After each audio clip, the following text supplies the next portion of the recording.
This is Detroit's Morning Answer with John Anthony on FM 92.7 and AM 1400. The Answer.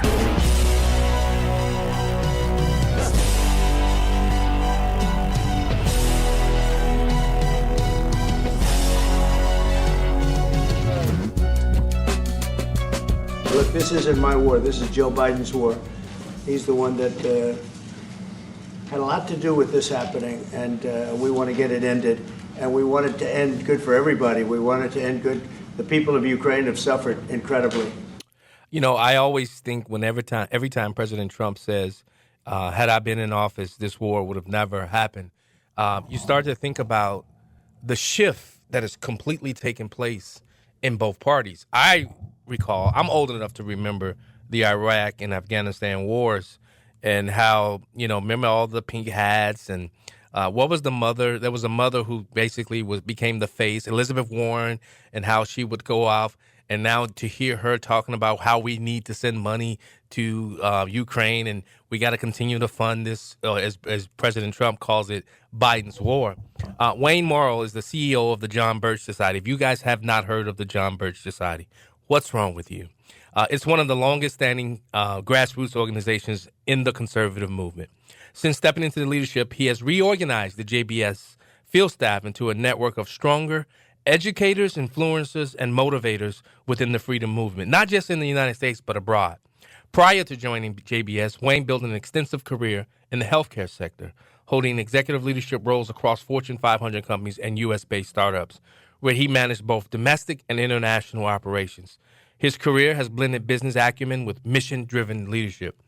Today, as conservatives debate whether the Republican Party has become the anti-war party, Wayne Morrow brings both organizational perspective and principled conviction to a conversation that touches on history, foreign policy, and the very soul of the GOP. Wayne Morrow, welcome to Detroit's Morning Answer. Hey, good morning, John. Good morning. Thank you. Yeah, no problem. Wayne, now you heard President Trump, this is Biden's war. And when you think about the shift, because I'm like I said, I finally said to myself, I'm a Republican. I'm going to start voting Republican because I saw just how George Bush, some of the decisions he had to make in a year that he knew he was going to have to face re-election. And he stood there and he had to face the onslaughts of the John Kerrys of the world, the Barack Obamas of the world. And I've seen the shift. So the question becomes, from your vantage point, has the GOP truly become the anti-war party, or is this about President Trump becoming the anti-war president? Well, that's a good question. I hear that a lot. Well, I think I put that squarely on President Trump. And the problem, I think I heard at the top of the hour, is we're funding a war. Our Constitution says we should not be involved in foreign entanglements. That's not our role. And because of that, we have lots of disparaged comments about it. Should we fund them, not fund them? As you see, it's endless. It feeds the military-industrial complex, doesn't it? Yeah. And that's not exactly what we're about. Yeah. Our founding fathers warned us against that. Yeah. I was kind of shocked to see President Trump put Marco Rubio at the Secretary of State position because Rubio is known to be a hawk as it relates to the military-industrial complex, whatever you want to call it. How shocking was it for you to see Marco Rubio be at the helm at the State Department at a time when President Trump wants to get out of wars, and for him to put somebody who believes in, who's a little hawkish, I should say. Yeah, I think that was more of a political move than anything else. But yeah, I think we're all kind of surprised. But politics make strange bedfellows, so I don't know. I wouldn't have picked them. But Wayne, how much of this change do you attribute to public fatigue from philosophical realignment within the party? Yeah. Well, I tell you, this is how I look at it. The Birch Society is not partisan. I look at it, is it constitutional or non-constitutional? And that's really our guidepost, regardless who sits in the White House, Yeah. In reality, it's really Congress makes the laws. It's not the president. People talk about the president all the time. I talk about the Congress all the time. Because they make laws. And I'll give you an example. All the EOs that President Trump signed, They don't mean anything unless they become law. Yep. We have a very important election coming up pretty soon, next November, and people forget about that. And they should not forget about that. Yeah. The big MAGA movement, I know that. You talk about the Republican Party. A lot of because President Trump's in the White House, a lot of these people have gone on cruise control. They become complacent. President Trump's got this. Sit back and relax. That's not true. Right. You can't do that ever. Right. And so it's always about Congress. You have to have a constitutional-minded Congress. No matter who the president is, we'll have constitutional-minded bills and legislation. That's critical. Right. And I think what people lose sight of, this is not a popularity contest. This is not a beauty contest. It's about Congress. I say that and say that over again. We teach the Constitution in our classes online because Americans don't know the Constitution. So true. John, it's really sad when I go around the United States and have meetings. Maybe 1 or 2% of the people I talk to read the Constitution. And here's a shocking one. Usually zero people read their state constitution. Yeah. And states are sovereign. Looking back, they're federal, and they don't even know the state constitution. But they'll complain every day about their legislators, but never see them, never know how they voted. And they say, well, you hired them. You ought to go find out what's going on, right? And it never happens. So we'll sit behind our chair, armchair quarterbacks at Monday morning, but they never get involved in a process. Yeah. That's really our problem. Yeah. I think that's really, as I look at the parties, regardless Republican, Democrat, the Democrats are a lot more involved for a lot of reasons, unfortunately, and not a good reason, I guess. But, that radicalism, that enthusiasm doesn't go away for them. Yeah. And they want their power back. Yeah. I remember when I first sat and read the state constitution of Illinois, I was kind of shocked at what was in it. The protections of pensions, and you can't change pensions. I was kind of taken aback as to what you're so right. And it's one thing to read the U.S. Constitution. I think it's even more important to read your state constitution because you don't know what's in it. And this is what they use the state constitution to beat up a lot of people because in Illinois, nothing goes through because of the Illinois Supreme Court. Everything that any reform that has tried to take place, the Illinois Supreme Court has stopped it. And and they make it so expensive to challenge things. But that's what I love about the John Birch Society. You guys have emphasized American sovereignty as foundational. Do you see today's anti-war rhetoric from, let's just say, people who are center-right as finally aligning with that principle? Well, I don't think people want war ever. Yeah. I really don't think so. I think that's a universal. They want peace, I mean, the United States is at war. We have a war with our economy. We have a war with the invasion from the south and the north. I mean, we're at war right now. We're at war economically. We're at war. I mean, we got our own problems here, folks. And so why would we spend millions of dollars to a foreign land? As they said, warn us not to get involved in foreign entanglements. Unless we're attacked personally, then it's a whole other story. But go out and become a peacemaker. I know the intent. I really understand it all. But we get involved in areas where we're no-win policy. I mean, but it does feed the military-industrial complex. Makes a lot of people happy financially, right? Yeah, I mean, because when you look at a lot of these senators and Congress people, they have some of the biggest military builders of tanks and planes, and so they want to protect that for the people within their district, correct? That's right. Well, of course. Make a lot of money. Make a lot of money making bullets and guns, man. A lot of money being made. Now, if they did it back at home, it'd be a whole different program, right? Yeah, it would. Now, here's, President Trump has stated that he intervened to stop a lot of wars from even kicking off. You saw what happened between Rwanda and the Congo, the People's Republic of Congo. They've been fighting for over 30 plus years.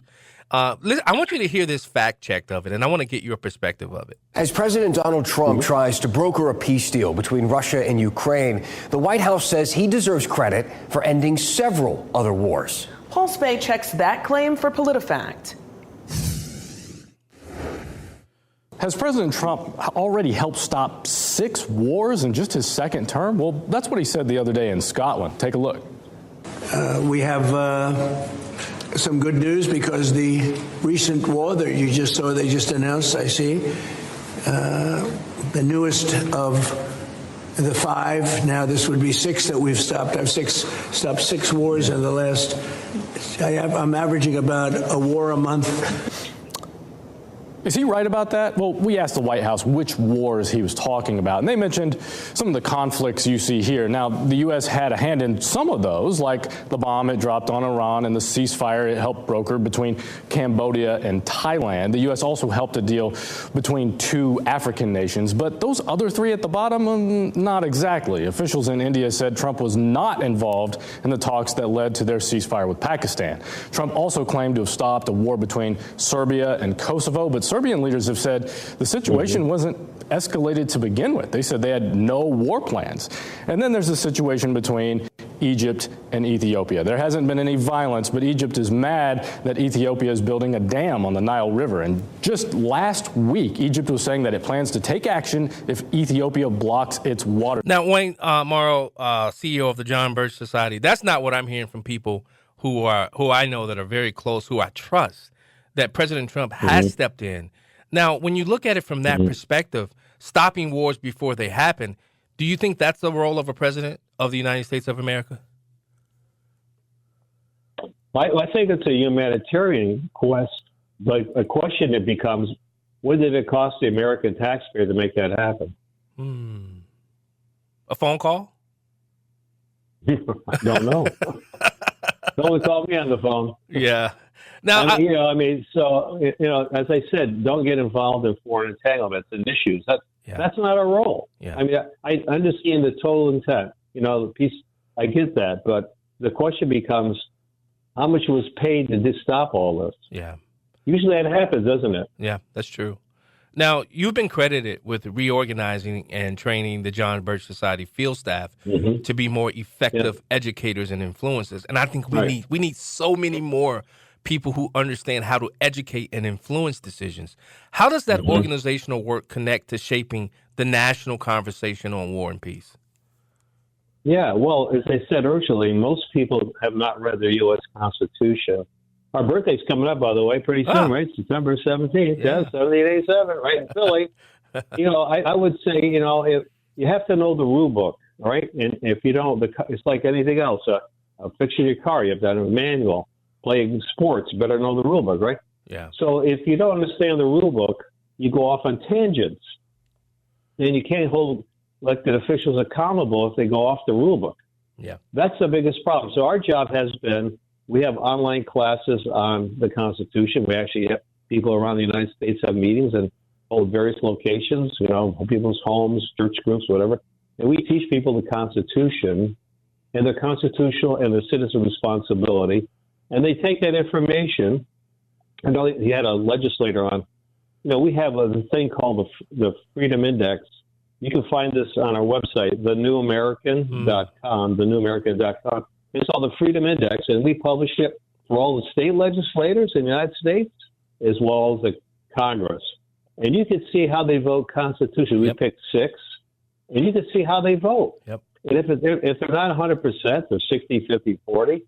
Now, I encourage people listening to go print those off and visit their staffers, which, by the way, are really important, and say, could you tell me how this works? Why do they vote for this bill, for this funding, for this war, whatever it may be? Could you explain to me why you did that? And there's 3 things I could tell you, John, that really work. Is it constitutional? Can we afford it? And do we need it? That's kind of like I look at it. I should look at bills in the state as well as federal government. But the thing is that Americans have been so isolated and forgetful and don't want to get involved at all in the process, but complain about the results. But you got to get involved. Wow. And involvement is a little education. And really go visit your legislators, to quit talking about them, and say, hey, look, I really need you to understand. Explain to me why you vote this way. Because you explain to me how you didn't support this at our state level or our federal government. Congressman is telling me this, a state legislator, very few people call their office. Yep. Very few people call. Yep. Very few people visit. But you have to be we're sit back at home and complain and never have any conversation with these people at all. Whose fault is that? It's ours. Wow. So our job is to have a formed electorate. Then you get better constitutional-minded representatives. Yeah. That's how it works. It's that simple. Yeah. It's all simple. That's why people get upset with the Congressman Massey from Kentucky. I'm one of those people who truly still embrace him because I want people that are willing to buck their own party, and he is one of them. He and Rand Paul from Kentucky, two Kentuckians. Yep. And I know a lot of my MAGA friends don't like him, but I still do. I knew his former chief of staff is a really good friend of mine, and he'd always tell me, even when President Trump came after him, he says, Johnny, he's doing the right thing. He's standing up for the American people. He said he's standing up for the Constitution.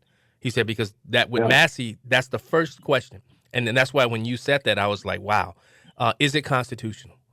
If more legislators across the country in state houses and in the halls of Congress truly answered that very first question, what would America look like, Wayne? Well, it look a heck of a lot different. We have a lot smaller government, I can say that. We won't have a gigantic government because we relinquished all of our state powers of the federal government. It's totally out of control, right? Yeah. But that's exactly right. So Massey, I know him, and he's a supporter of ours, and he's really a good friend. He says, I read the Constitution. It was unconstitutional, so I take my lumps. But, most of the people in his colleagues have not read the Constitution. Yeah. It's more cronyism. It's cronyism. That's what goes on. But, I go back to what I was saying. Whose fault is it that they're there in the first place? The people. It's the electorate. Yeah. They got elected. They're employees of us. If you don't like your legislator, fire them. Go find somebody else. Really? Well, think about it. If you have an employee that's not doing the job, you're going to promote him, give him a raise? Absolutely not. We have a problem here. We had a problem. So, it goes back to us. We have the ownership. But if you don't know the rule book, how do you base the election? It becomes a beauty contest, doesn't it? Yes, so true. Wayne, that's what it comes. Wayne Morrow, CEO of the John Birch Society. We got to leave it there. I want to thank you so much for coming on Detroit's Morning Answer and laying this out in a way that I think a lot of the people that listen to this show truly understand. We're tired of wars. Mm-hmm. We're tired of people not following the Constitution because and I know there's a fight going back and forth between democracy and the constitutional republic. I still say I want to see a death to the democracy talk, and I want to see America return to greatness. The only way you can do that is if you stand with the Constitution as written, and I don't see any other way. And I want to see the return of the constitutional republic. Absolutely. JBS.org. You can find a lot of information about those courses I talked about.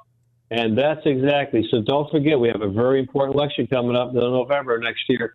Amen. Don't go to sleep, people. You got to wake up and get involved. You got to get involved. Wayne, thank you for your leadership and for reminding us that the fight over war and peace isn't just about foreign policy. It's about who we are as a nation and what we value most. I really appreciate that. Absolutely. Thank you so much. All right. Wayne Morrow, CEO of the John Birch Society. Detroit's Morning Answer. We'll be right back.